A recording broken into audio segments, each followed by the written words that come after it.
Le millionnaire est revenu à l'entreprise pour récupérer ses affaires oubliées dans son bureau. Mais en arrivant, il a trouvé son employé de ménage endormi, tenant 2 feuilles dans ses mains, et ce qu'il a lu l'a complètement bouleversé. Le vent d'automne balayait les rues de Lyon avec une intensité rare ce soir-là, brassant les feuilles mortes comme les souvenirs enfouis de Julien Morel. Après plusieurs mois d'absence, il se tenait devant l'immeuble en verre et béton qui avait abrité ses plus grandes ambitions, ses échecs les plus cuisants et ses rares victoires humaines. Le hall brillait sous la lumière froide des néons, déserté à cette heure tardive. Il ne venait pas en patron ni en visiteur officiel. Il revenait seulement pour récupérer quelques objets qu'il avait laissés derrière lui, dans son ancien bureau qu'il n'avait plus foulé depuis qu'il avait vendu sa part de la société. Une valise oubliée, quelques carnets griffonnés, peut-être une photo encadrée. Rien d'essentiel, pensait-il. Et pourtant, chaque pas qu'il faisait dans ce couloir lui pesait comme si quelque chose de plus grand que lui-même l'attendait derrière cette porte entr'ouverte. Julien avait quitté la société Morel Tech au sommet de sa gloire. Fondateur visionnaire d'une entreprise de logiciels qui avait révolutionné l'automatisation industrielle, il avait su vendre au bon moment. Les actionnaires avaient salué son départ, ses associés l'avaient fêté avec champagne et promesse de rester en contact. Mais le monde des affaires est fait d'adieux polis et de silence définitif. Depuis, Julien avait voyagé, investi, écrit quelques articles dans des revues spécialisées. Une retraite anticipée mais occupée. Ce soir, il ne revenait pas pour briller à nouveau ni pour se souvenir. Il venait simplement pour tourner une page. Il poussa la porte principale du bâtiment grâce à son badge encore actif, un oubli administratif sans doute. L'ascenseur bourdonnait lentement, grinçant comme un vieil animal qu'on réveille à contretemps. Au 7e étage, le couloir était plongé dans l'obscurité, à peine éclairé par la lueur bleutée des écrans de veille, des ordinateurs oubliés. Tout semblait figé dans une autre époque. Il marcha lentement, ses pas résonnant sur le carrelage. Chaque bureau qu'il dépassait portait encore des traces de son passage. Un mot laissé au mur, un agencement qu'il avait lui-même dessiné, des souvenirs muets. Arrivé devant la porte de son ancien bureau, Julien hésita. Elle était entrebâillée. Quelque chose l'intrigua. Il était certain d'avoir fermé cette pièce à clé lors de son départ. Il poussa doucement, la lumière du couloir glissant sur les murs clairs de la pièce. Et là, il s'arrêta net. Sur le fauteuil de cuir qui avait été le sien pendant des années, une silhouette était affaissée. Une femme, la tête penchée sur la poitrine, endormie. Elle tenait dans ses mains 2 feuilles de papier froissées, comme si elle les avait lues une dernière fois avant de sombrer dans le sommeil. Julien la reconnut presque immédiatement malgré les mois passés. Claire. Claire Delmas avait été employée de nettoyage depuis les débuts de Morel Tech, toujours discrète, ponctuelle, méticuleuse. Elle arrivait tard, après que tous soient partis, et nettoyait chaque surface avec un soin presque exagéré. Julien l'avait croisée maintes fois sans jamais échanger plus que quelques politesses. Une présence invisible et constante, comme ces rouages silencieux qui permettent à la machine de fonctionner sans jamais revendiquer leur part de lumière. Il s'approcha doucement, inquiet à l'idée qu'elle puisse être malade ou blessée. Mais son souffle régulier indiquait qu'elle dormait simplement. Sur le bureau, en plus des papiers qu'elle tenait, se trouvaient plusieurs objets qu'il avait effectivement oubliés. Une montre ancienne, héritée de son grand-père, un carnet de croquis avec la couverture en cuir usé, un stylo plume de grande valeur. Il n'y avait jamais pensé avant ce soir et pourtant, les voir là raviva une émotion inattendue. Il baissa les yeux vers les feuilles que Claire serrait toujours entre ses doigts. L'une était une lettre dactylographiée avec sa signature au bas de la page. L'autre, un schéma dessiné à la main, très technique, qui lui sembla vaguement familier. Il sentit un frisson remonter le long de son dos. Prenant soin de ne pas la réveiller, il prit doucement les papiers et s'éloigna de quelques pas pour mieux les lire à la lumière du couloir. La lettre était datée de 3 ans plus tôt. Elle semblait adressée à l'équipe de recherche et développement, évoquant un prototype visant à faciliter l'accès aux nouvelles technologies pour les personnes en situation de handicap. Il lut chaque ligne avec une concentration croissante, ses propres mots lui semblant à la fois proches et étrangers. Il avait effectivement envisagé un tel projet à une époque, mais ce n'était resté qu'un rêve griffonné parmi tant d'autres dans ses carnets. Mais ce qui le troubla réellement, c'étaient les détails. Des descriptions précises du fonctionnement de l'interface, des mentions de composants spécifiques, de cas d'usage concrets, de limitations anticipées. Il n'avait jamais formalisé ses idées aussi clairement, encore moins dans un document officiel. D'où venait cette lettre? Et pourquoi Claire la possédait-elle? Le deuxième papier, le schéma, montrait une version plus élaborée du prototype initialement évoqué. Des ajouts y étaient faits à l'encre bleue, des corrections, des hypothèses techniques, comme si quelqu'un avait poursuivi la réflexion là où lui l'avait abandonnée. Julien sentit son cœur battre plus fort. Qui avait modifié ce document? Claire? Était-ce elle qui l'avait complété? Et pourquoi? À cet instant, Claire bougea légèrement et ouvrit les yeux. Lorsqu'elle vit Julien, elle sursauta et se leva précipitamment, visiblement embarrassée d'avoir été surprise ainsi. Ses joues se teintèrent de rouge et elle commença à s'excuser en balbutiant. Mais Julien leva une main calme. « Claire, c'est vous qui avez travaillé sur ça ?» demanda-t-il doucement en lui montrant les feuilles. Elle resta silencieuse une seconde, puis baissa les yeux, coupable. Julien vit alors dans son regard quelque chose de plus profond que la gêne ou la peur. Il y avait là de la passion, de l'espoir, et peut-être même un peu de honte d'avoir osé s'emparer d'un rêve qui ne lui appartenait pas. Il ne dit rien d'autre. Il se contenta de s'asseoir, les papiers toujours en main, les yeux fixés sur Claire. Il venait chercher de vieux objets oubliés, et il trouvait à la place une histoire qu'il avait lui-même enterrée sans le savoir, et quelqu'un qui, dans l'ombre, l'avait déterré, nourri et peut-être même réinventé. Et au fond de lui, Julien comprit que cette nuit n'était que le début. Le silence retomba dans la pièce, aussi lourd que les souvenirs qui s'agitaient dans l'esprit de Julien. Il était encore assis face à Claire, incapable de détourner les yeux de ces deux feuilles de papier qui, contre toute attente, venaient d'ouvrir une brèche dans un passé qu'il pensait scellé à jamais. Le fauteuil grinça légèrement lorsqu'il se redressa, et Claire, bien qu'encore confuse par son réveil soudain, resta debout, droite, les mains jointes devant elle, comme si elle attendait un verdict. La pièce, faiblement éclairée par la lampe du bureau restée allumée, baignait dans une atmosphère à la fois intime et pesante. Julien tenait toujours les documents dans ses mains.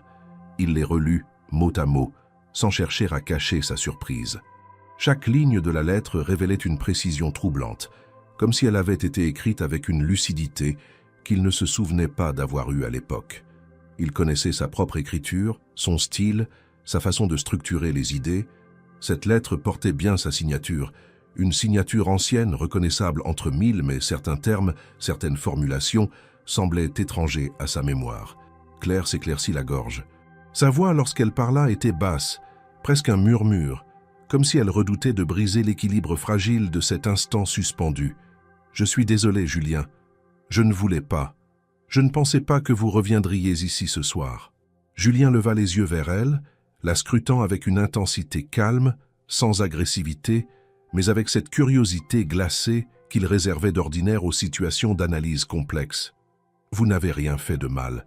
Je veux juste comprendre. Ces documents, comment les avez-vous eus? Et pourquoi dormiez-vous ici ?» Claire baissa les yeux, cherchant ses mots avec soin.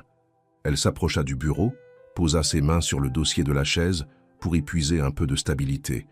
Puis elle leva les yeux et cette fois, son regard était franc. « J'ai commencé à les trouver. Il y a plus de 2 ans. Vous aviez l'habitude de jeter beaucoup de papiers après vos réunions. Des notes, des croquis, des idées griffonnées à la hâte. Je nettoyais souvent votre bureau en fin de soirée, une fois tout le monde parti. Un jour, par curiosité, j'ai regardé ce que vous aviez laissé sur la table, pensant que c'était peut-être important. Ce n'était que des schémas techniques, des bouts de phrases. Mais il y avait quelque chose là-dedans, quelque chose de différent. » Julien écoutait sans l'interrompre. Il se souvenait vaguement de cette période, des semaines intenses, remplies de brainstorming, d'essais avortés, de frustrations techniques. Il avait eu l'idée d'un système d'assistance technologique pour les personnes handicapées, mais le manque de soutien, les contraintes budgétaires et la pression des investisseurs l'avaient forcé à le mettre de côté. Il ne pensait pas que ce projet, à peine ébauché, avait pu survivre quelque part. « J'ai commencé à garder certains de ces papiers, » reprit Claire. « Je les lisais chez moi le soir. Je ne comprenais pas tout, bien sûr, mais je sentais qu'il y avait quelque chose de précieux, quelque chose qui pourrait changer des vies. » Julien hocha la tête, pensif. « Et ces 2 feuilles ?» Claire les désigna d'un geste léger. « La lettre, je l'ai trouvée derrière un tiroir, tombée entre 2 planches. Elle était presque illisible au début, mais je l'ai recopiée pour mieux la comprendre. Et le schéma, c'est moi qui ai essayé de le compléter. J'ai lu des livres, regardé des vidéos, suivi des tutoriels gratuits en ligne. J'ai fait de mon mieux. Un silence tomba à nouveau. Julien regardait le dessin, observant les ajouts qu'elle y avait faits. Ce n'étaient pas des modifications d'experts, mais il y avait de l'intelligence, de l'intuition, des idées concrètes, des solutions que lui-même n'avait pas envisagées à l'époque. Il leva lentement les yeux vers elle, son visage plus grave. Pourquoi avoir fait tout cela? Pourquoi ce projet-là? Vous aviez un intérêt personnel? Claire hésita puis inspira profondément. Ses yeux brillaient légèrement sous la lumière crue du bureau. Mon fils, Marc, il est en fauteuil roulant depuis ses 8 ans. Un accident de voiture, il a aujourd'hui 16 ans. Il vit avec moi. Ce que vous aviez commencé, j'y ai vu une possibilité pour lui. Une chance peut-être de vivre avec plus de liberté. Alors j'ai essayé. Je me suis dit que même si je n'arrivais pas à aboutir, j'aurais au moins essayé de faire quelque chose d'utile. Julien resta figé. Il n'avait jamais imaginé qu'un de ses projets abandonnés puisse résonner aussi profondément dans la vie de quelqu'un, et encore moins chez quelqu'un que la plupart des employés n'avaient jamais regardé autrement que comme une ombre silencieuse, un visage de passage à ignorer. « Vous êtes venu d'ici ce soir pour continuer à travailler sur ça ?» demanda-t-il. Claire fit oui de la tête. « J'ai pris l'habitude de venir de temps en temps. Personne ne m'en empêche. J'utilise les anciens ordinateurs. J'essaie de comprendre, de tester. Je sais que je n'ai pas le droit, mais je ne vole rien.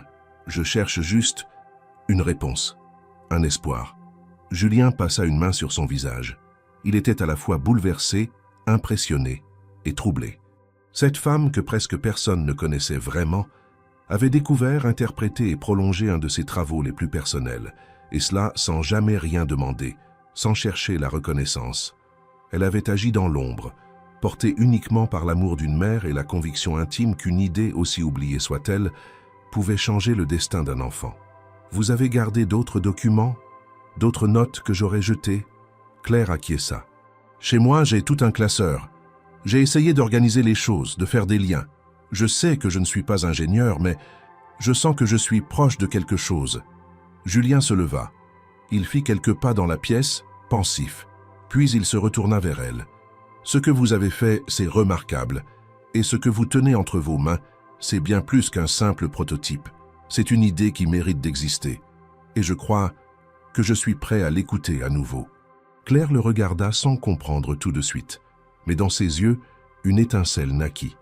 Une étincelle née de cette simple vérité, elle n'était plus seule dans ce projet.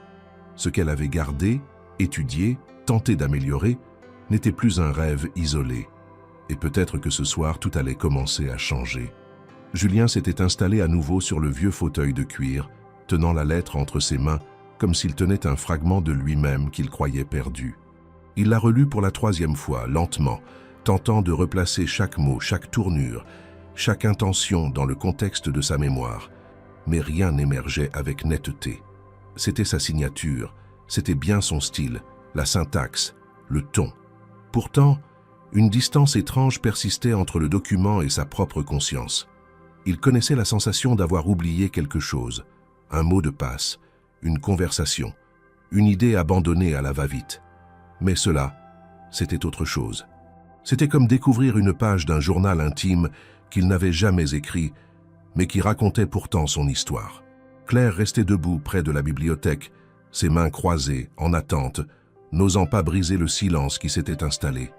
Elle savait à la tension de ses épaules et au pli de son front que Julien était en train de remonter un chemin douloureux. Ce qu'il lisait dans cette lettre, elle l'avait lu 100 fois déjà. Elle en connaissait les tournures par cœur. Mais elle ne pouvait pas savoir à quel point cela le déstabilisait de découvrir qu'un morceau de lui, de son passé, avait vécu en dehors de sa propre conscience pendant tout ce temps. Il leva enfin les yeux, le regard encore troublé. Cette lettre, elle n'a jamais été envoyée, n'est-ce pas? Claire secoua doucement la tête. Non, elle était pliée en deux, glissée derrière le fond d'un tiroir, comme si elle était tombée ou avait été oubliée là. Julien hocha la tête lentement, absorbant l'information. Il avait toujours été méticuleux, ordonné, du moins en apparence. Mais à l'époque où cette lettre semblait avoir été rédigée, les choses allaient vite, trop vite. Il se souvenait d'avoir tenu des réunions sur un projet d'accessibilité technologique, d'avoir échangé avec des membres de son équipe sur la faisabilité, le coût, l'intérêt à long terme. Il se souvenait d'avoir rêvé d'un dispositif capable de lire les mouvements oculaires et de les convertir en commandes pour des interfaces numériques, mais rien n'avait abouti. Et surtout, il ne se souvenait pas avoir formalisé tout cela dans un courrier aussi structuré, aussi personnel. Il relut un passage à voix haute, doucement, comme pour goûter chaque mot. Ce que nous développons ici n'est pas une simple solution logicielle. C'est un prolongement de la volonté humaine. C'est la possibilité pour ceux qu'on oublie de reprendre leur place dans le monde numérique et par là même dans la société tout entière. Il s'interrompit, le cœur serré. Cette phrase, il aurait pu la prononcer. Elle reflétait ses idéaux, sa vision, sa colère contre les systèmes qui excluent par défaut. Mais il ne pouvait s'en souvenir.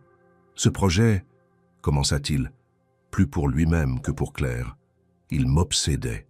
Je voulais créer une technologie accessible, intuitive, capable de transformer la manière dont les personnes en situation de handicap interagissent avec le monde. Pas par charité, par nécessité, par justice. Il marqua une pause, fixant un point invisible au fond de la pièce. Et pourtant, je l'ai laissé mourir. Claire s'approcha hésitante. Vous ne l'avez pas tué, vous l'avez mis en pause. Il avait besoin d'une autre énergie pour continuer, une autre main pour le réveiller. Julien leva les yeux vers elle, touché malgré lui par la douceur de cette formulation. Il replia la lettre soigneusement, comme si elle était devenue un document précieux. Puis, il prit le schéma technique. Les annotations étaient rudimentaires, parfois imprécises, mais elles montraient une progression logique. Claire avait tenté de compléter les zones floues, d'imaginer des solutions avec les moyens du bord. Il y avait même des renvois vers des tutoriels en ligne, des forums de discussion, des liens imprimés à la main en marge du dessin. Il se leva, fit quelques pas vers la baie vitrée et contempla la ville plongée dans l'obscurité. Les lumières de Lyon s'étendaient à l'infini, comme un réseau neuronal vibrant sous ses yeux. Tant de fenêtres allumées, tant de vies connectées, et pourtant combien d'entre elles étaient réellement incluses dans cette hyperconnectivité moderne. Vous avez été plus loin que la plupart des ingénieurs de cette boîte, Claire. Vous avez poursuivi un projet que même moi, je n'ai pas eu le courage de défendre jusqu'au bout. Elle détourna modestement le regard. Je n'ai fait que suivre une intuition. Et je pensais à Marc. Chaque fois que je butais sur un détail technique, je me disais « Et si c'était lui, là, maintenant, face à cet écran, incapable de cliquer, incapable de parler, incapable d'interagir ?» Alors, je continuais. Julien se retourna lentement. Ses traits étaient marqués, mais une énergie nouvelle commençait à s'éveiller en lui, comme si une vieille braise venait d'être attisée. Et vous avez fait tout cela sans formation, sans soutien, sans en parler à personne. Claire fit oui de la tête. J'avais peur. Peur qu'on me prenne pour une folle. Peur qu'on pense que je volais des idées. Peur surtout qu'on me dise que je n'avais pas le droit. Julien s'approcha d'elle et posa les feuilles sur le bureau. Ce que vous avez fait, Claire, c'est la preuve que ce projet est vivant. Et si vous me permettez, je veux le faire revivre. Avec vous. Elle ouvrit la bouche, mais aucun mot ne sortit. Ses yeux brillèrent d'une émotion difficile à contenir.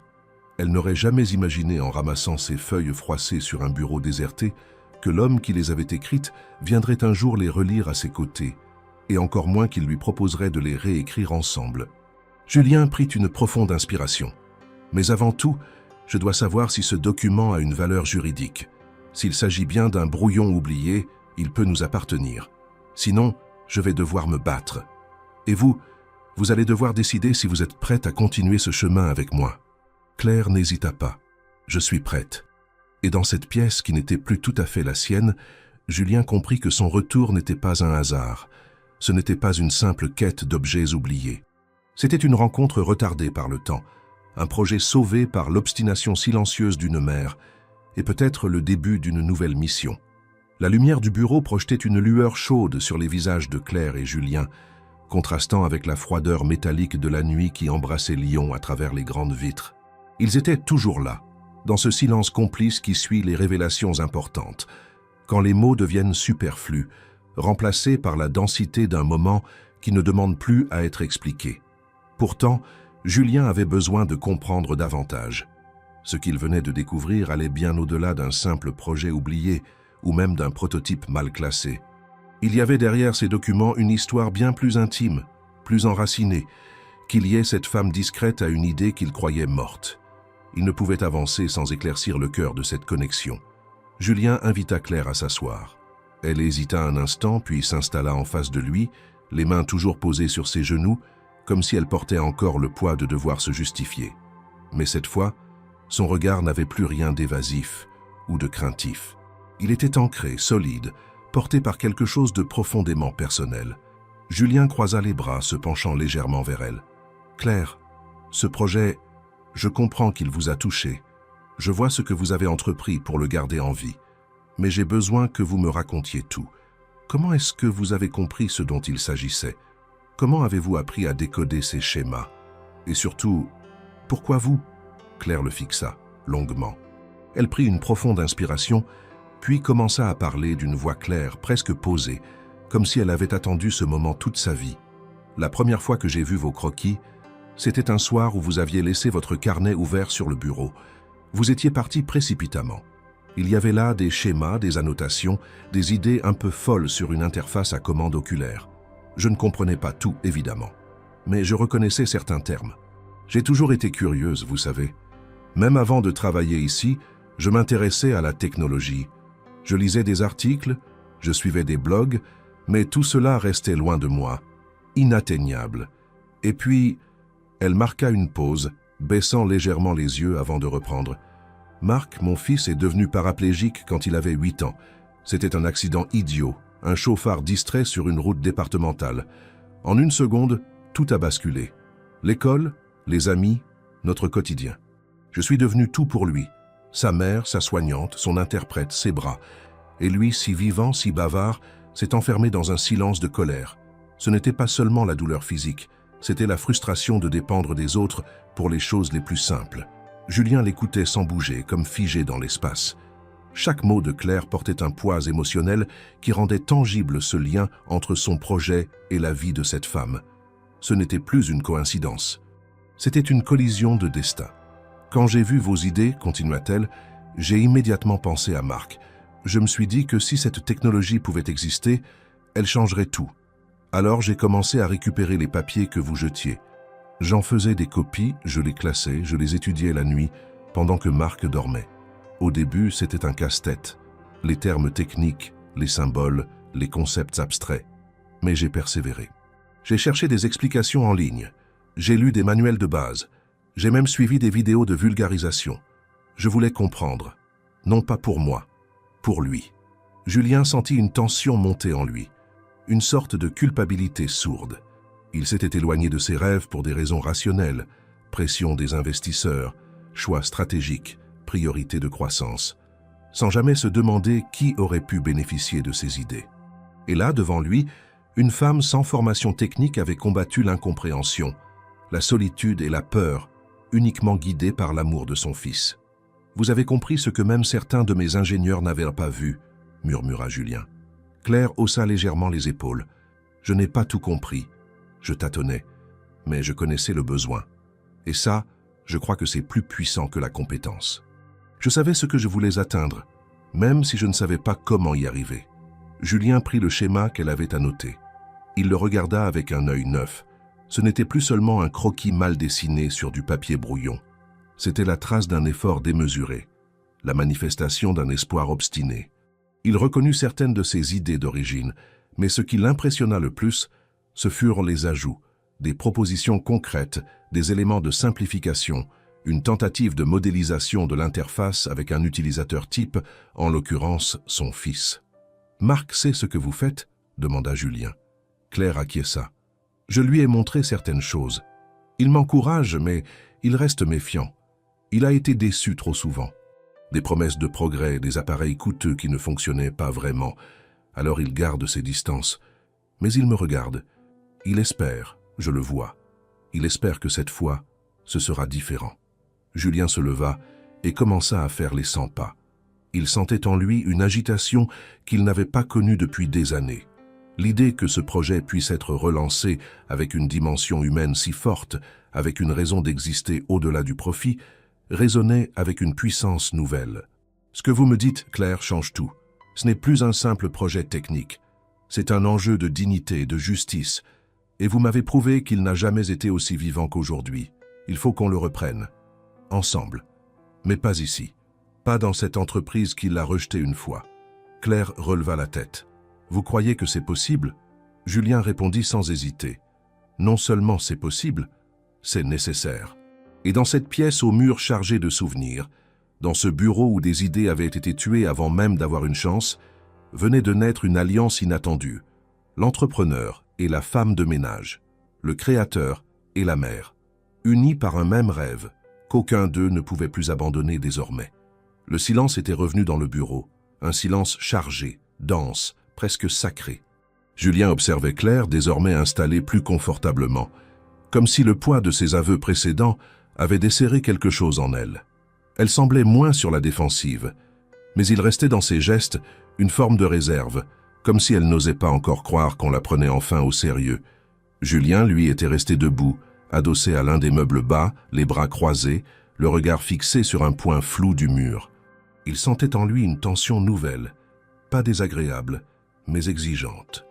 Il avait besoin d'en savoir plus, non pas par méfiance, mais parce que ce qu'il venait d'apprendre sur Claire et Marc exigeait désormais toute son attention. Il ne s'agissait plus d'une simple coïncidence. Il pressentait qu'il y avait derrière cette persévérance une histoire plus profonde, peut-être plus douloureuse encore, et qu'il lui fallait entendre. « Hein, Claire, reprit-il d'une voix posée, je crois comprendre l'essentiel, mais j'aimerais que vous me parliez de Marc, pas juste comme justification de votre engagement.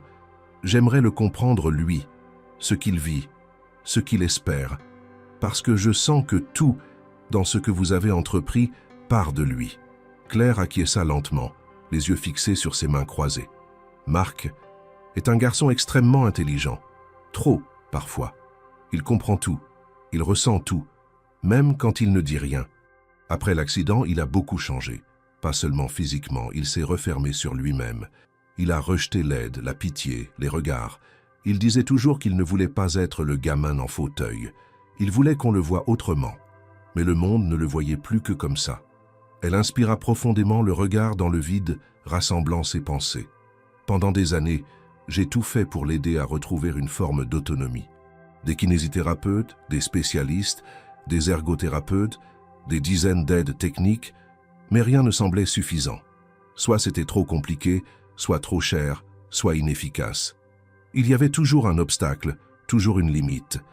Et puis un jour, je l'ai surpris en train de pleurer devant son ordinateur. Il essayait de jouer à un jeu vidéo en ligne avec ses anciens amis, mais il n'arrivait pas à utiliser la manette adaptée. Il me l'a lancée au visage. Pas par violence, non, par désespoir. Julien l'écoutait avec une attention presque douloureuse. Chaque mot de Claire résonnait comme un rappel brutal de tout ce que sa société, et tant d'autres, avaient ignoré. Le besoin concret, immédiat, viscéral d'inclusion. Pas dans les slogans, mais dans les actes, dans les objets du quotidien. C'est ce soir-là, poursuivit Claire, que j'ai repensé à vos papiers, à ce croquis que j'avais trouvé dans la poubelle de votre bureau. Il parlait de capteurs oculaires, d'interfaces réactives, de commandes vocales secondaires. À l'époque, je n'avais pas compris grand-chose, mais là, dans ce moment précis, je me suis dit, et si c'était possible ? Si au lieu de chercher des solutions prêtes à l'emploi, je prenais ce projet comme un point de départ. Elle marqua une pause, puis releva les yeux vers Julien. J'ai fait ça pour lui, évidemment, mais aussi un peu pour moi, parce que je n'en pouvais plus de me sentir impuissante, parce que je voulais lui prouver qu'il avait encore une place dans ce monde, qu'il avait le droit d'y participer comme les autres, et parce que j'avais besoin de retrouver un sens à mes nuits sans sommeil, à mes journées doubles. Julien s'assit lentement en face d'elle. Il sentait une boule dans sa gorge, une émotion brutale, presque trop forte pour être contenue. Ce qu'il venait d'entendre dépassait de loin tout ce qu'il avait pu imaginer. Claire n'avait pas seulement repris un projet par curiosité ou dévouement. Elle l'avait ressuscité par instinct de survie, par amour, par nécessité. « Vous avez transformé un concept technique en combat personnel », murmura-t-il. « Vous avez fait plus en silence que ce que beaucoup d'équipes font avec des millions d'euros et des laboratoires sophistiqués. » Claire secoua doucement la tête. « Je n'ai rien transformé. J'ai suivi une intuition. C'est tout. Mais je savais que si je ne faisais rien, Personne ne le ferait à ma place. Julien reprit la lettre sur le bureau, celle qu'il avait probablement écrite sans jamais la finaliser, et la regarda comme on regarde un message venu d'un autre soi. Puis, il la tendit à Claire. « Cette lettre, je crois qu'elle a toujours été pour vous. » Claire la prit, émue, et la serra contre elle, sans un mot. Puis, elle le regarda à nouveau. « Vous croyez vraiment qu'on peut le faire revivre, ce projet? Qu'on peut le rendre réel ?»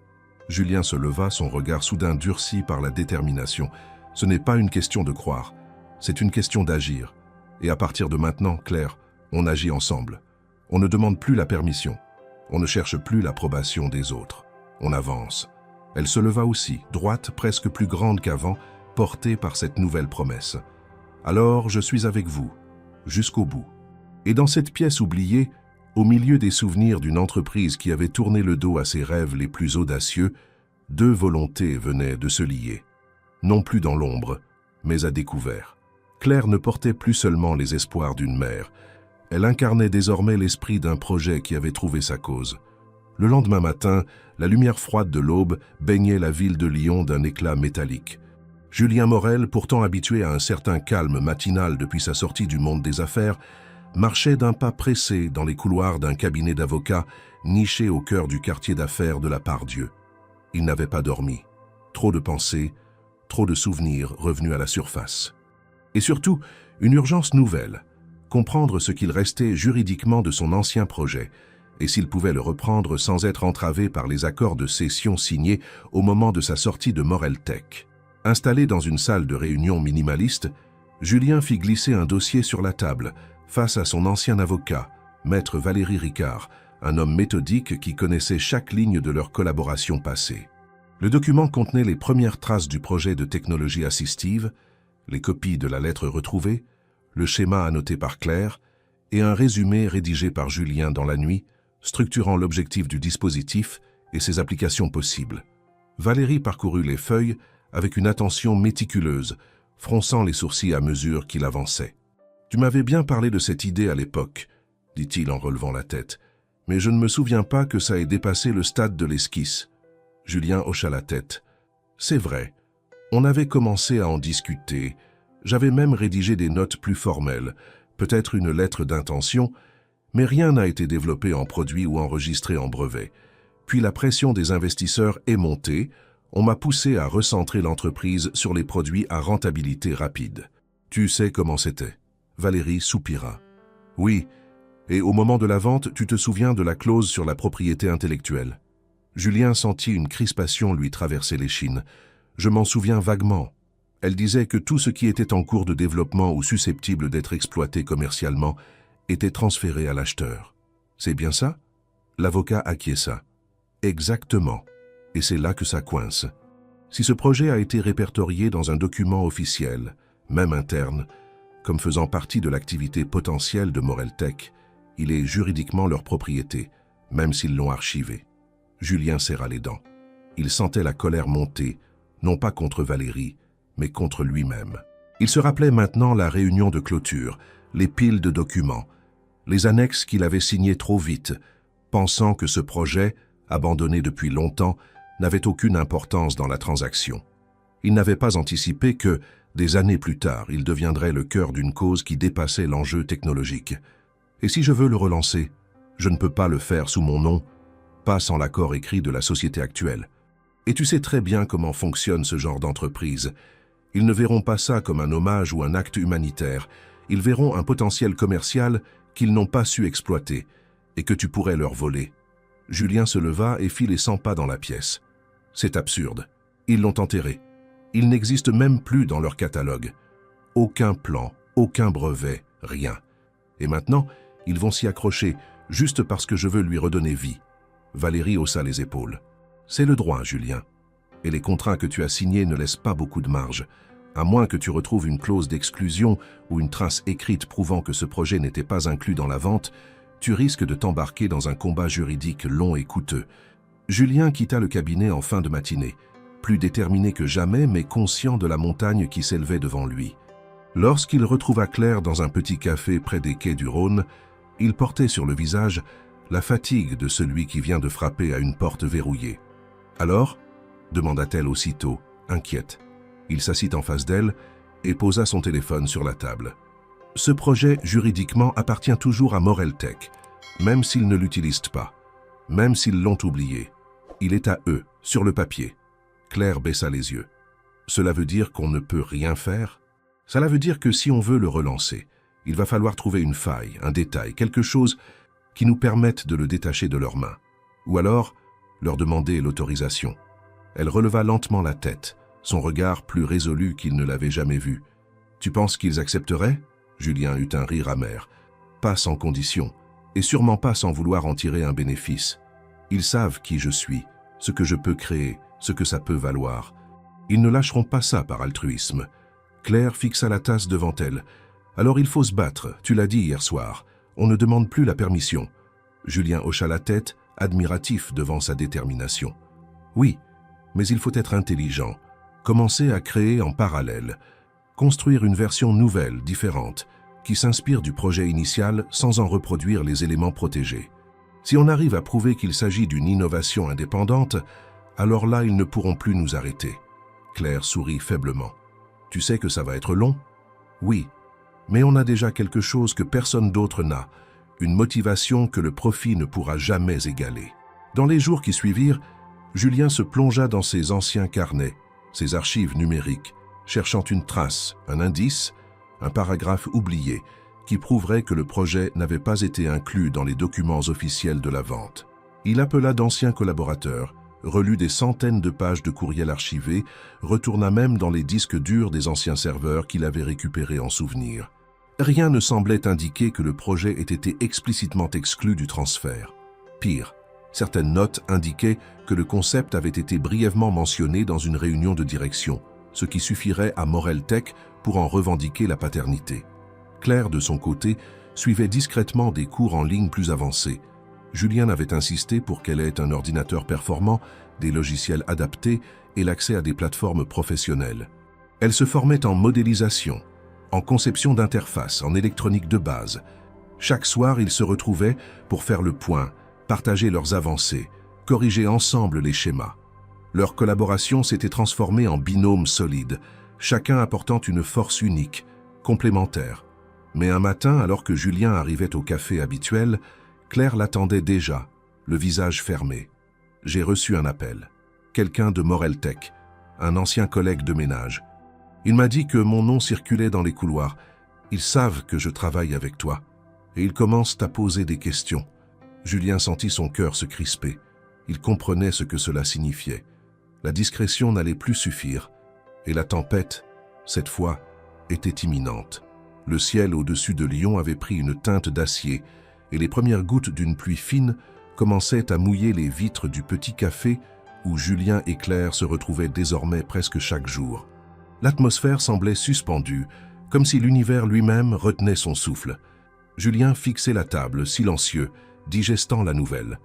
L'appel reçu par Claire ce matin-là ne laissait plus de place à l'incertitude. Moreltech avait vent de leur mouvement, de leurs recherches, et probablement de leur intention de faire renaître le projet.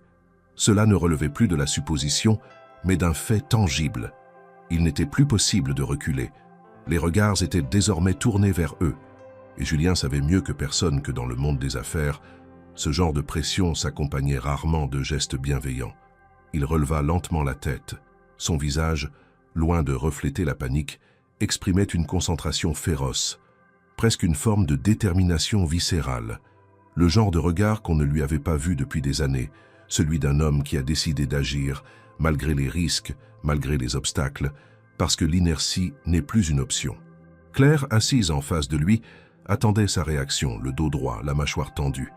Elle n'avait pas peur pour elle-même, mais pour lui. Elle savait que s'il décidait de défier Moreltech, il le ferait de front, sans détour, comme il l'avait toujours fait. « On ne peut plus rester dans l'ombre, dit-il enfin. Il faut qu'on sorte de cette position défensive.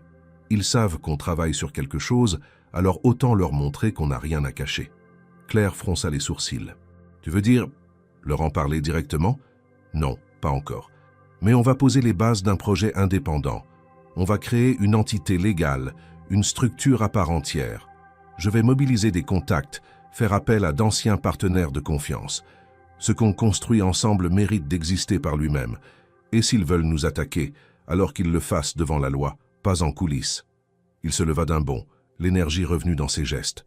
Sur son téléphone, il commença à faire défiler ses contacts, envoyant des messages rapides à plusieurs anciens collaborateurs, ingénieurs, designers, développeurs, avocats, tous des personnes qu'il savait loyales, ou du moins intègres. Il ne leur parlait pas encore du cœur du projet, mais il exprimait une volonté de construire quelque chose de nouveau, d'impactant, de profondément humain. L'enthousiasme de ses interlocuteurs ne tarda pas à affluer. Nombre d'entre eux étaient fatigués du cynisme du secteur, et l'idée de travailler sur une technologie à portée sociale les attirait visiblement. Julien consacra les jours suivants à structurer les bases du projet. Il loua un petit espace de coworking à la périphérie de Lyon, suffisamment discret pour échapper au radar de Moreltech, mais assez bien équipé pour accueillir des sessions de travail sérieuses. Il fit appel à un cabinet de conseil en innovation sociale, chargé d'évaluer les opportunités de financement public et privé pour des projets liés à l'accessibilité. Il établit même un premier partenariat informel avec une association locale d'aide aux personnes en situation de handicap qui accepta de les accompagner dans la définition des besoins réels des utilisateurs finaux. Pendant ce temps, Claire, soutenue par la détermination de Julien, intensifiait sa formation. Elle passait ses soirées à étudier la programmation des interfaces utilisateurs, la logique des capteurs, la reconnaissance vocale et visuelle. Julien, impressionné par sa ténacité, insista pour lui offrir un accompagnement personnalisé. Un jeune ingénieur qu'il avait formé autrefois, aujourd'hui consultant indépendant, accepta de la suivre en mentorat à distance, avec des sessions quotidiennes. Bien que peu expérimentée, Claire absorbait les connaissances avec une soif presque animale. Elle n'était plus seulement une passionnée autodidacte, elle devenait peu à peu une actrice technique du projet, capable de contribuer avec des idées précises, des solutions concrètes. En parallèle, Julien fit une découverte qu'il jugea stratégique. Plusieurs institutions européennes proposaient des subventions substantielles pour le développement de technologies d'assistance novatrices. Il monta un dossier complet, s'appuyant sur les esquisses qu'ils avaient consolidées avec Claire, mais sans jamais reprendre mot pour mot les anciens documents liés à Moreltech. Il ne s'agissait pas de copier l'ancien projet, mais d'en prolonger l'essence, en créant une nouvelle approche, un nouveau nom, une nouvelle philosophie. Ils baptisèrent cette initiative « Élan », un mot simple, porteur de mouvement, de reprise, de volonté. Malgré les premiers frémissements positifs, la tension augmentait. Un jour, Julien reçut un courrier officiel de Moreltech, une mise en demeure polie mais ferme, dans laquelle ils exprimaient leur inquiétude quant à la réutilisation potentielle d'idées développées sous leur autorité. Le ton était encore diplomatique, mais Julien comprit le message. Il les surveillait et ils étaient prêts à riposter. Il montra la lettre à Claire. Elle la lut en silence, puis leva les yeux vers lui. « Tu regrettes ?» Il répondit sans hésiter. Pas une seconde, puis avec un sourire calme, il ajouta « Mais on va devoir aller plus vite. S'ils veulent nous arrêter, il faut que le projet soit assez avancé pour qu'il devienne intouchable. Plus il prendra forme, plus il attirera l'attention, plus il deviendra dangereux pour eux et nécessaire pour le reste du monde. » Ils redoublèrent d'efforts. Julien organisa des rencontres discrètes avec des journalistes spécialisés dans l'innovation sociale. Il leur parla d'un projet en gestation, d'un prototype en développement, sans jamais dévoiler de détails juridiques ou techniques, mais en insistant sur l'impact potentiel pour des millions de personnes. Un article fut publié sur une plateforme d'influence. Le ton était sobre mais porteur. Une technologie émergente pourrait révolutionner la vie des personnes à mobilité réduite. Un projet porté par un ancien grand nom de la tech française et une collaboratrice inattendue. L'article fut partagé, commenté, relayé. Le nom de Julien réapparut dans l'actualité, et avec lui les spéculations. Claire, de plus en plus à l'aise dans son rôle, fut invitée à prendre la parole lors d'un petit colloque local sur l'innovation inclusive. Elle y raconta, sans entrer dans les détails sensibles, comment une idée laissée de côté avait croisé le chemin d'une vie chamboulée et comment, ensemble, ils avaient décidé de ne pas l'abandonner. Son intervention fut saluée, filmée, diffusée. Julien, en la regardant ce soir-là, comprit que quelque chose avait changé. Claire n'était plus simplement l'initiatrice silencieuse du projet. Elle en devenait le visage, la voix, l'âme. Et c'était elle, plus que lui, qui allait le porter vers le monde. Le projet Élan prenait de l'ampleur. Ce qui n'était au départ qu'un embryon d'idées ressuscité par la volonté d'une mère et l'orgueil blessé d'un créateur était désormais une entité en pleine structuration. Les plans se précisaient, les schémas techniques prenaient forme, les tests préliminaires montrèrent des résultats prometteurs. Claire, de plus en plus impliquée, avait désormais une voix dans toutes les décisions. Son intuition et son expérience concrète du handicap quotidien apportaient une justesse et une humanité que les ingénieurs, même les plus brillants, n'auraient jamais pu simuler. Julien, de son côté, consacrait son énergie à protéger, financer et faire avancer le projet, jouant de ses relations, de son influence, de son expérience stratégique. Mais cette montée en puissance n'était pas sans risque. L'attention médiatique avait attiré des regards extérieurs, bienveillants pour certains, menaçants pour d'autres. Moreltech, déjà sur la défensive depuis l'article publié sur le projet, resserrait l'étau. Ce qui n'était qu'un murmure dans les couloirs s'était transformé en obsession dans les étages supérieurs. Et un jour, la trahison prit un visage. Julien reçut un appel de Valérie Ricard, son avocat, en fin d'après-midi. Sa voix était tendue, inhabituellement nerveuse. « Julien, on a un problème. Un ancien de Moreltech, ton ancien associé Benoît Langlois, vient de déposer une plainte pour violation contractuelle. Il t'accuse de réutiliser des idées, des plans et même des éléments de propriété intellectuelle appartenant à l'entreprise. Et ce n'est pas tout. Il affirme avoir des preuves que certaines informations ont été transmises de manière illicite par un élément interne à l'époque où tu étais encore à la tête de la société. » Julien resta un moment sans voix. Le nom de Benoît Langlois résonnait comme une cloche fêlée. Cet homme, qu'il avait considéré comme un partenaire loyal, avait toujours été discret, méthodique, parfois même effacé. Mais derrière cette façade se cachait un redoutable stratège, prêt à tout pour défendre ses intérêts. Julien comprit immédiatement. Ce n'était pas seulement une attaque juridique, c'était une manœuvre personnelle. Langlois voulait non seulement freiner le projet, mais le salir, le discréditer. Et il avait déjà commencé à construire son récit. Julien rappela immédiatement Claire, lui fixant rendez-vous dans leur local de travail. Lorsqu'elle arriva, son regard trahissait déjà l'inquiétude. Elle savait que quelque chose s'était brisé dans l'élan qu'ils avaient rebâti. Julien lui raconta tout, avec précision. Elle écouta sans l'interrompre, son visage se fermant peu à peu. Lorsqu'il termina, elle resta silencieuse de longues secondes avant de prendre la parole. « Tu crois qu'ils vont réussir à bloquer le projet ? » « Pas si facilement, répondit-il, mais ils vont essayer de créer le doute. Et le doute, dans ce genre de situation, peut être plus destructeur qu'une attaque frontale. Ils ont quelqu'un de leur côté, c'est ça. Quelqu'un qui les aide de l'intérieur. » Julien acquiesça. C'est ce que laisse entendre Langlois. Et si c'est vrai, il va falloir comprendre qui et pourquoi. Ils passèrent les jours suivants à réorganiser la sécurité autour du projet. Julien fit appel à un expert en cybersécurité pour vérifier les accès, les transferts de fichiers, les connexions extérieures. Il s'assura que les travaux les plus sensibles soient stockés sur des serveurs protégés et chiffrés.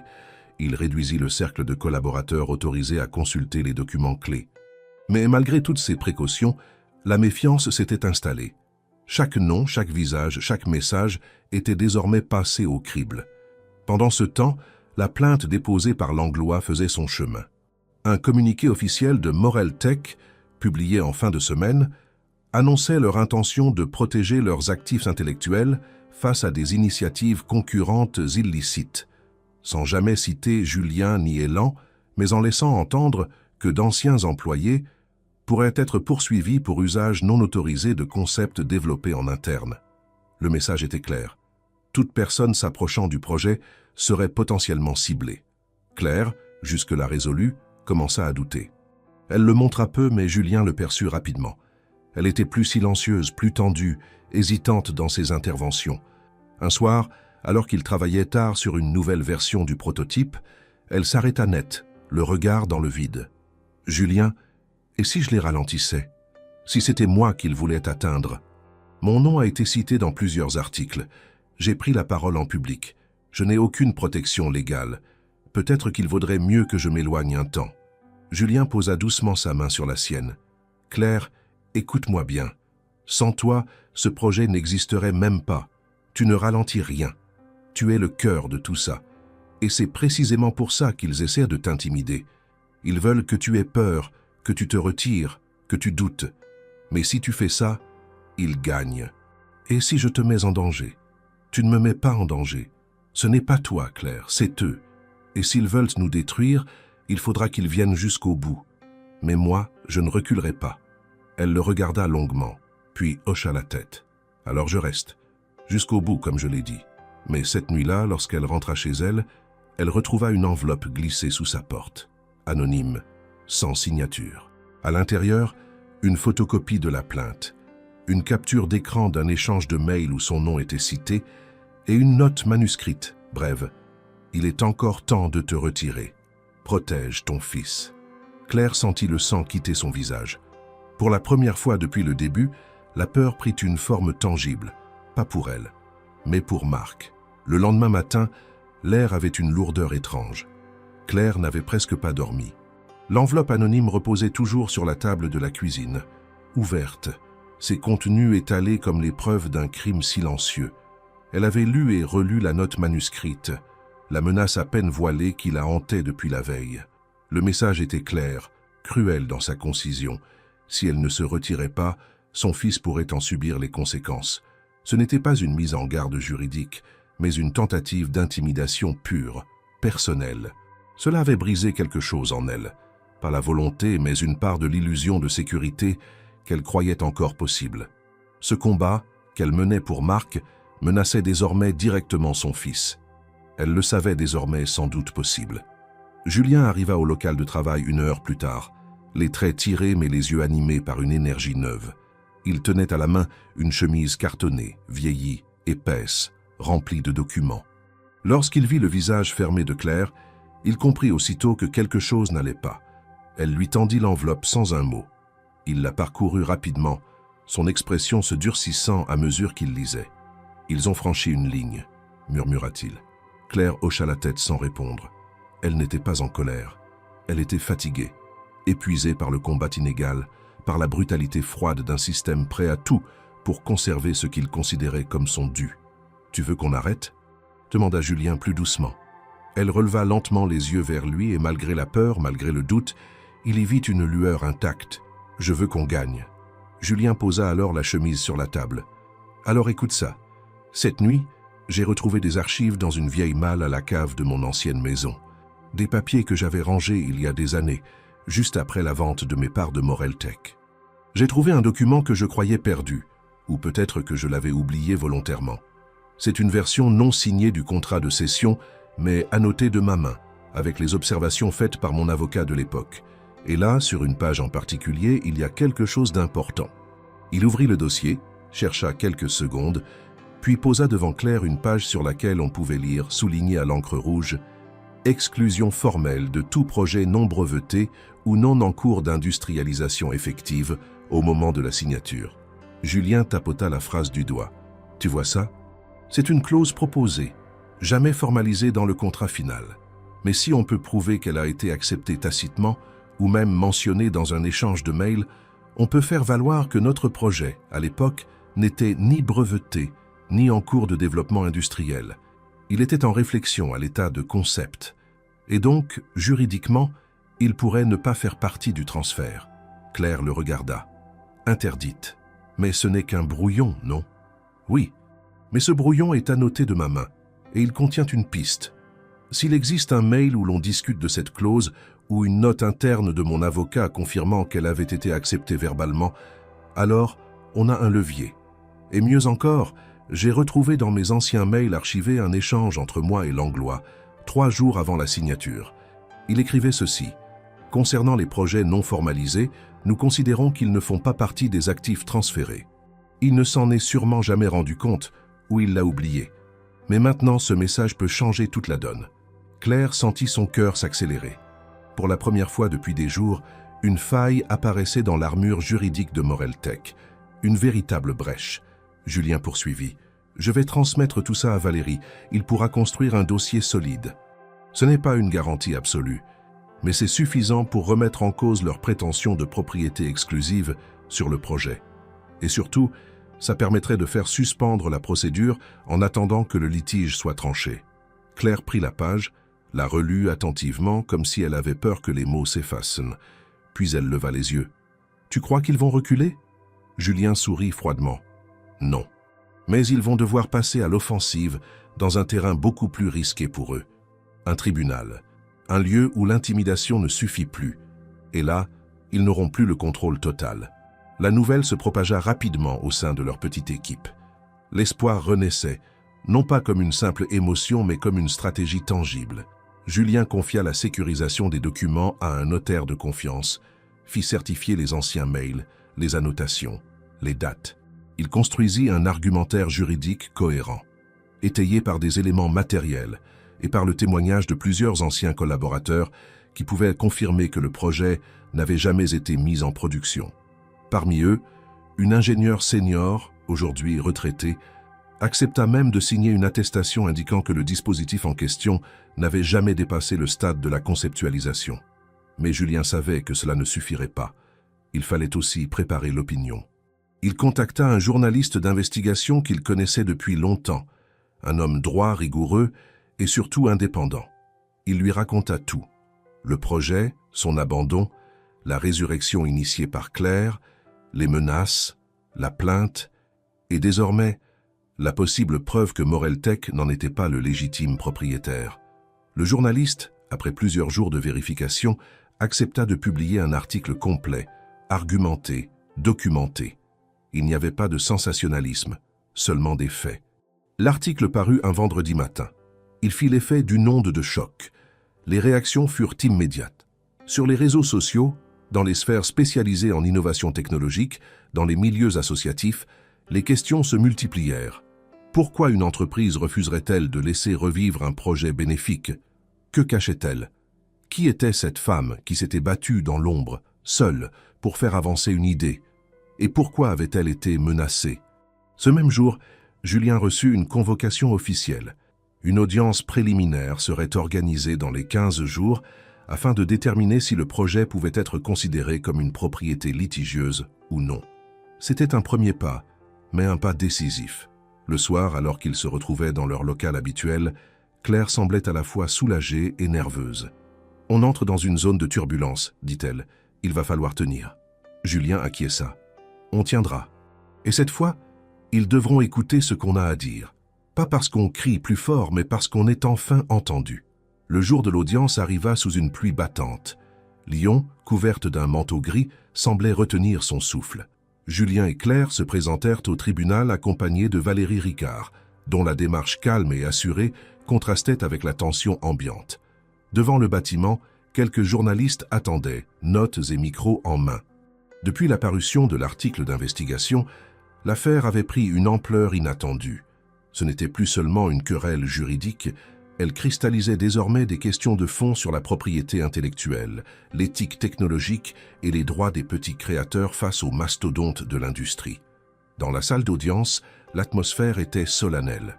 Le juge, un homme austère à l'expression impassible, faisait défiler les documents devant lui sans commentaire. De l'autre côté de la pièce, l'équipe juridique de Moreltec au complet était menée par un avocat redouté, spécialiste des contentieux industriels. Il avait ce regard perçant de ceux qui ne laissent rien passer et un ton tranchant qui coupait les silences comme un scalpel. Benoît Langlois était assis derrière, sans expression, les bras croisés. Il ne regardait ni Julien ni Claire. L'audience s'ouvrit sur un exposé des faits par la partie demanderesse. L'avocat de Moreltec développa un argumentaire basé sur le contrat de cession signé des années plus tôt. Il affirma que Julien avait, en connaissance de cause, transférer l'ensemble de ses droits sur les projets en cours ou à venir et que toute initiative lancée par lui dans le même domaine constituait une violation manifeste de cet accord. Il parla longuement de protection des actifs, de propriété intellectuelle, d'antériorité des concepts. Sa plaidoirie était impeccable, millimétrée, et chaque mot semblait calculé pour décrédibiliser l'initiative de Julien et Claire en la présentant comme une entreprise opportuniste maquillée en cause humanitaire. Lorsque vint le tour de Valérie Ricard, le ton changea, moins agressif, mais ferme. Il exposa les éléments retrouvés dans les archives personnelles de Julien, le document préliminaire, la clause excluant les projets non brevetés et surtout l'échange de courriels dans lequel Langlois lui-même reconnaissait que ces projets ne faisaient pas partie de la cession. Il cita les témoignages d'anciens collaborateurs, les dates précises, et rappela que le projet, à l'époque, n'avait jamais été présenté au comité de développement. Ce qui n'en faisait pas un actif industriel, mais une idée dormante, privée de tout encadrement formel. Puis, à la surprise générale, il annonça que Claire Delmas souhaitait être entendue à titre de témoin. Un murmure parcourut la salle. Les avocats de Moreltec protestèrent mollement, mais le juge accepta, intrigué. Claire se leva, traversa la salle lentement, son dossier de notes à la main.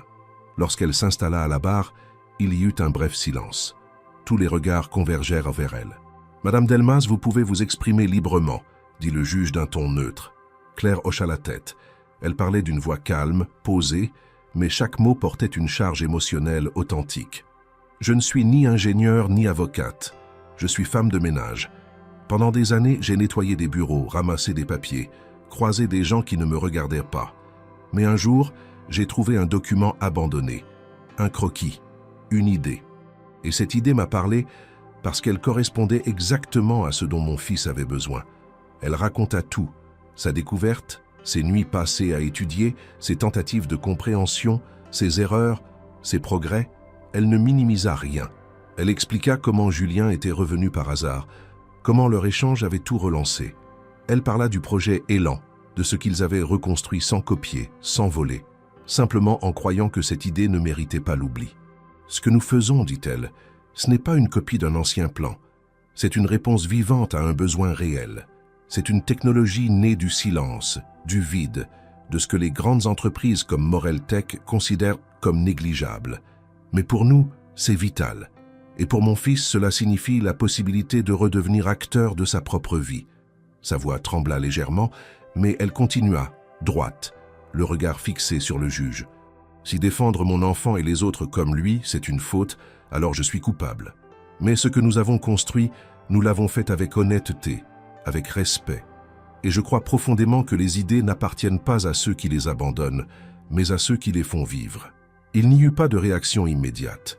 Même l'avocat de Moreltec semblait momentanément désarçonné. Le juge demanda une suspension de séance pour examiner les pièces du dossier et les déclarations. Julien rejoignit Claire dans le couloir. Elle tremblait légèrement, encore sous le choc de son propre courage. Il posa une main sur son épaule, sans mots. Après 2 heures de délibération, l'audience reprit. Le juge énonça une décision provisoire. Compte tenu des éléments présentés et de la complexité du litige, il suspendait l'effet de la plainte, autorisant Julien et Claire à poursuivre leur projet jusqu'au jugement définitif. De plus, il invitait les 2 parties à trouver un accord extrajudiciaire, considérant que l'intérêt public du projet pouvait justifier une issue non conflictuelle. À la sortie du tribunal, la presse était là. Julien, fidèle à sa discrétion, se contenta d'un bref commentaire. Mais c'est Claire que les journalistes entourèrent, et pour la première fois, elle répondit. Calme, humaine, inébranlable. Son témoignage avait résonné. Pas seulement dans la salle d'audience, mais dans tout ce que cette histoire représentait désormais. Une lutte pour la justice, pour la dignité, pour la capacité d'agir, même lorsque tout semble perdu. Les jours qui suivirent l'audience furent marqués par une étrange tension suspendue, comme si chaque respiration du projet Élan dépendait du battement régulier d'une montre invisible. Julien, pourtant habitué aux enjeux de haute voltige, ne parvenait plus à trouver le sommeil profond qui autrefois le caractérisait. Il relisait sans cesse les pièces du dossier, analysait chaque mot du juge, chaque inflexion de voix durant les débats.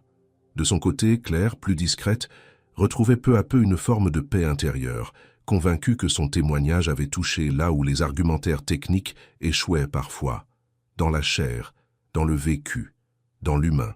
Puis, sans préavis, une convocation officielle arriva. L'audience finale était fixée dans un délai exceptionnellement court. L'affaire avait été jugée prioritaire en raison de son caractère d'intérêt public et de l'attention médiatique qu'elle avait suscitée. Julien prit cela comme un signe, ni favorable ni défavorable, mais comme la preuve que ce qu'ils avaient déclenché dépassait désormais les simples enjeux de propriété intellectuelle. Le jour venu, la salle d'audience était pleine. Des représentants d'associations, des journalistes, quelques étudiants en droit, des familles concernées par le handicap. Tous étaient venus, non pas pour applaudir un verdict, mais pour assister à un moment de bascule possible. La cour était la même, le juge aussi, mais l'ambiance avait changé. Ce n'était plus un affrontement technique, c'était devenu une question de société. L'avocat de Moreltech présenta ses derniers arguments avec le même professionnalisme glacial. Il insista sur les risques de dérive si l'on acceptait que des projets issus de contextes professionnels puissent être relancés sans autorisation, même des années après. Il parla de jurisprudence, de précédents dangereux, de la nécessité de protéger l'innovation dans un cadre rigoureux. Ces mots étaient aiguisés, mais l'atmosphère avait changé. L'arrogance juridique semblait moins audible face aux récits humains qui avaient émergé dans le débat. Valérie Ricard, fidèle à sa méthode, opta pour une plaidoirie sobre, construite, factuelle. Il reprit les éléments clés, la clause exclue du contrat, les échanges de mails, les témoignages, l'absence de brevet, l'inaction de Moreltech. Il montra qu'Elan n'était pas une copie, mais une construction neuve inspirée d'une idée abandonnée. Et surtout, il rappela que Julien n'avait jamais eu l'intention d'en tirer un profit personnel. Le projet avait été relancé parce qu'il pouvait changer des vies, et il n'avait été combattu que parce qu'il échappait à un contrôle purement économique. Lorsque le juge revint avec sa décision, un silence dense tomba sur la salle. Il s'éclaircit la voix, posa ses lunettes et lut lentement. Après examen des faits, des documents présentés et des témoignages entendus, la Cour reconnaît que le projet en litige, dans son état initial, n'a jamais fait l'objet d'un dépôt de brevet ni d'une mise en production industrielle à la date de la cession des parts de M. Morel. Elle considère en conséquence qu'il n'entrait pas dans le champ des actifs transférés à Moreltech au moment de la transaction. Un murmure parcourut l'Assemblée. Par ailleurs, la Cour note que les travaux développés depuis par M. Morel et Mme Delmas relèvent d'un développement indépendant, bien que partiellement inspiré d'idées antérieures. Aucune preuve d'une reproduction directe ou d'un usage frauduleux de documents internes n'a été apportée. La voix du juge se fit plus solennelle. En conséquence, la plainte déposée par Moreltech est rejetée. Le projet Elan est reconnu comme une initiative indépendante, légitime et non fautive. Aucune action judiciaire ne saurait être poursuivie contre ses fondateurs. La salle explosa en applaudissements. Julien sentit ses épaules se relâcher pour la première fois depuis des semaines. Claire, assise à côté de lui, resta immobile quelques secondes, comme si elle n'osait croire à la réalité des mots qu'elle venait d'entendre. Puis, lentement, elle ferma les yeux et laissa échapper un souffle long, chargé de tout ce qu'elle avait porté jusque-là. À la sortie du tribunal, les caméras étaient là. Cette fois, Julien s'avança. Il ne lut pas de communiqué. Il parla avec ses mots, simples, sincères. Ce que nous avons défendu ici, ce n'est pas seulement un projet technologique. C'est l'idée que l'innovation appartient aussi à ceux qui vivent le besoin, pas seulement à ceux qui ont les moyens. Claire Delmas a fait plus pour cette technologie que n'importe quelle réunion d'experts. Elle a vu ce que nous avions oublié, qu'une idée, si elle peut changer une vie, mérite d'être poursuivie. Puis, il s'écarta. Claire, visiblement émue, s'exprima à son tour. « Je n'ai jamais voulu combattre une entreprise. Je voulais juste qu'on écoute ce que les personnes comme mon fils vivent chaque jour. Ce projet, maintenant qu'il est libre, appartient à toutes celles et ceux qui ont besoin de retrouver un peu d'autonomie. Et nous allons le faire avancer. Parce que maintenant, plus rien ne nous arrête. Le jour même, plusieurs associations de défense des droits des personnes handicapées publièrent des communiqués de soutien. Des collectivités locales prirent contact avec Julien pour proposer des partenariats. Le nom du projet Elan commença à circuler dans les cercles spécialisés, non plus comme une curiosité ou une bataille juridique, mais comme une innovation à suivre, sérieuse, crédible, humaine. Julien et Claire reçurent des invitations pour présenter leurs prototypes dans différents salons. Les premiers fonds publics furent débloqués pour soutenir leurs recherches. Et comme un symbole, un grand quotidien titra en une. Une femme de l'ombre libère un projet qui va changer la lumière. La victoire n'était pas seulement judiciaire. Elle était morale, sociale, et surtout elle ouvrait un espace nouveau. Un espace où les idées abandonnées, lorsqu'elles trouvent une main pour les relever, peuvent devenir des tremblements de terre. Le vent qui soufflait sur les quais du Rhône ce matin-là semblait chargé de promesses. La ville de Lyon s'éveillait doucement, mais dans un petit local industriel rénové aux abords de la presqu'île, une agitation fébrile régnait. C'était le premier jour officiel d'Elan en tant qu'entreprise. Julien et Claire, entourés de quelques ingénieurs et collaborateurs désormais pleinement intégrés au projet, s'affairaient à organiser l'espace, brancher les machines, vérifier les derniers détails logistiques. Ce qui avait commencé dans le silence d'un bureau abandonné, entre deux feuilles retrouvées par hasard, devenait à présent une entité légale, une structure vivante, prête à impacter le monde réel. Le local, modeste mais fonctionnel, comportait un atelier de prototypage, une salle de test, un petit espace de coworking pour l'équipe et un bureau vitré où Claire et Julien avaient choisi de s'installer côte à côte. La première commande de composants était arrivée la veille. Des microcontrôleurs, des capteurs oculaires de haute précision, des dispositifs de retour haptique. Rien de spectaculaire à première vue, mais dans l'ensemble, chaque élément représentait un pas vers la concrétisation du prototype. Julien avait tout financé avec ses fonds personnels, refusant pour l'instant toute levée de capital externe, souhaitant garder une totale liberté sur les orientations technologiques et éthiques de l'entreprise. Claire, elle, s'occupait de finaliser le programme d'expérimentation. Grâce au réseau qu'ils avaient tissé, plusieurs centres de rééducation et associations s'étaient portés volontaires pour tester les premiers modèles. Parmi les bénéficiaires pressentis, un nom revenait toujours, Marc. Son fils, désormais âgé de 17 ans, avait suivi l'évolution du projet à distance, entre admiration silencieuse et prudence douloureuse. Il connaissait les promesses, mais aussi les désillusions. Claire n'avait jamais forcé les choses. Elle savait que son fils viendrait quand il serait prêt. Et ce jour-là, il arriva. Il poussa la porte du local en fin de matinée, aidé de son fauteuil électrique dernier modèle. Julien fut le premier à le voir. Il se leva aussitôt, s'avança vers lui, tendit la main. Marc l'observa quelques secondes, puis la serra sans un mot. Il était grand, les traits fins, les yeux d'un bleu clair intense, mais son regard portait le poids de ses années à lutter contre une vie figée. Claire accourut, essuya une larme discrète et l'invita à découvrir les lieux. Marc suivit les explications sans interrompre, concentré, presque sévère. Puis, lorsqu'on lui proposa de tester la première version du prototype, il hocha simplement la tête. L'installation fut rapide. On plaça un bandeau équipé de capteurs sur son front, un petit écran devant lui et un boîtier de contrôle relié à son fauteuil. Julien lui expliqua le fonctionnement général. Le dispositif suivait les mouvements oculaires, interprétait les intentions grâce à un algorithme intelligent et traduisait le tout en commandes spécifiques. Ce n'était pas encore une interface commerciale. C'était une version d'essai imparfaite, parfois capricieuse, mais c'était une réalité. Marc se concentra. Son regard fixa l'écran. Un curseur se déplaça lentement, puis une commande fut validée. Une lumière s'alluma. Un mouvement se produisit. Le fauteuil fit un léger pivot. Marc eut un léger sursaut, puis recommença. Cette fois, le mouvement fut plus fluide, plus précis. En l'espace de 5 minutes, il avait compris l'essentiel. Il testait, explorait, repoussait les limites du système. Claire, à côté, retenait son souffle. Julien observait, silencieux. Puis Marc se tourna vers sa mère, un sourire naissant aux lèvres, et dit simplement « Ça marche ». 3 mots, rien de plus. Mais ces 3 mots résonnèrent comme un tremblement dans l'atelier. Claire éclata en sanglots. Julien ferma les yeux, submergé. Les ingénieurs se regardèrent, émus. Car dans cette déclaration, il n'y avait pas que l'expression d'un succès technique. Il y avait la validation de toute une démarche. 2 mois de lutte, de peur, de résistance. C'était la victoire de l'humain sur l'indifférence.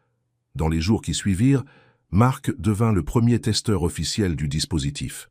Ses retours furent précieux. Grâce à lui, ils optimisèrent l'ergonomie, corrigèrent des bugs, améliorèrent la fluidité des interactions. Il proposa même des idées d'évolution. Son regard de jeune utilisateur, à la fois exigeant et lucide, apporta une clarté nouvelle à l'équipe. Julien, bluffé par sa maturité, proposa de l'intégrer aux réunions de développement en tant que consultant. Marc accepta, à condition qu'on ne le traite pas comme un cas d'étude, mais comme un membre de l'équipe. L'initiative fit du bruit. Un reportage fut diffusé sur une chaîne de télévision nationale, présentant Elan comme une start-up atypique, née d'une alliance improbable entre un ancien dirigeant et une employée de l'ombre.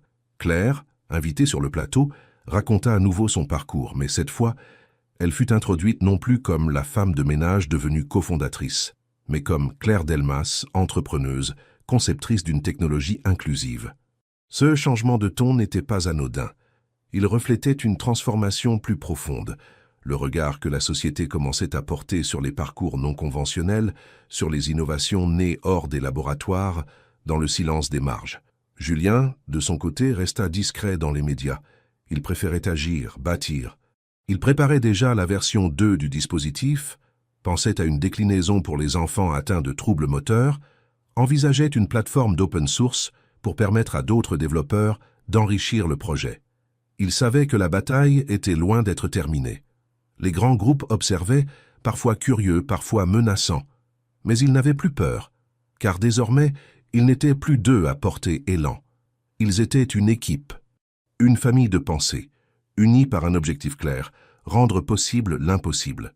Et dans ce local modeste, entre les cartons de composants, les écrans allumés et les notes griffonnées sur les murs, se jouait chaque jour une révolution discrète. Pas une révolution de marché, une révolution de sens, parce que parfois une entreprise ne se fonde pas pour conquérir le monde, mais simplement pour le rendre un peu plus habitable pour ceux qui y vivent sans qu'on les voie.